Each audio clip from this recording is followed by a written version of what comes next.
વાર્તાનું નામ છે કાચબો અને સસલો.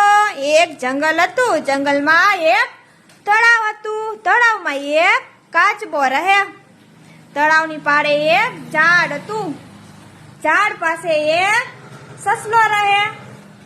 કાચબો અને સસલો બે પાકા ભાઈબંધ હતા. સસલું ને કાચબો છે એ રોજ અલગ મલકની વાતો કરે. સસલું છે એ ઝડપથી દોડતું અને કાચબો છે એ ધીમે ધીમે ચાલતો.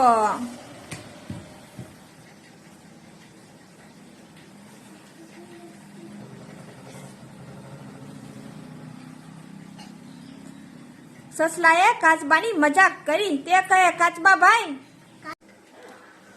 કાચબાની મજાક કરી. તે કહે, કાચબા ભાઈ, ચાલો આપણે દોરવાની રમત રમીએ. ચાલો રમીએ. કાચબો કહે, મજાક ઉડાવો છો ને? તમે ઝડપી, હું ધીમો.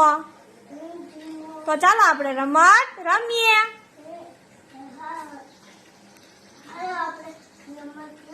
તળાવની પડખેનું ઝાડ. એ ઝાડ પાસેથી દોડવાનું ને દૂર ઊંચું ઝાડ છે ત્યાં પહોંચવાનું. પછી દોડવાનું શરૂ કર્યું. સસલાભાઈની ઝડપ જ શું તે ઠેકડા મારતા મારતા ખૂબ આગળ નીકળી ગયા. કાચબાભાઈ તો ધીમે ધીમે પાછળ રહી ગયા. સસલાએ દૂર પહોંચી પાછળ જોયું તો કાચબો ખૂબ પાછળ હતો. કાચબો ખૂબ પાછળ. સસલાને થયું, કાચબાભાઈ તો ધીમા પાછળ જ રહેવાના. ચાલ અહીં જરાક આરામ કરું. સસલાભાઈને આરામ કરતા ઊંઘ આવી ગઈ.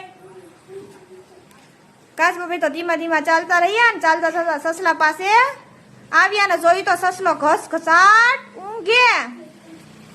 કાચબાભાઈ ચૂપચાપ ચાલતા રહ્યા.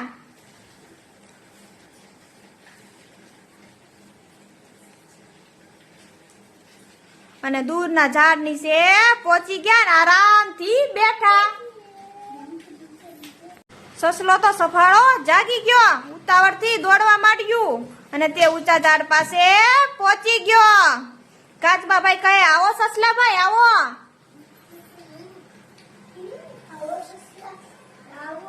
ઝડપ તો કરી પણ ફાવ્યા નહીં, ખરું ને?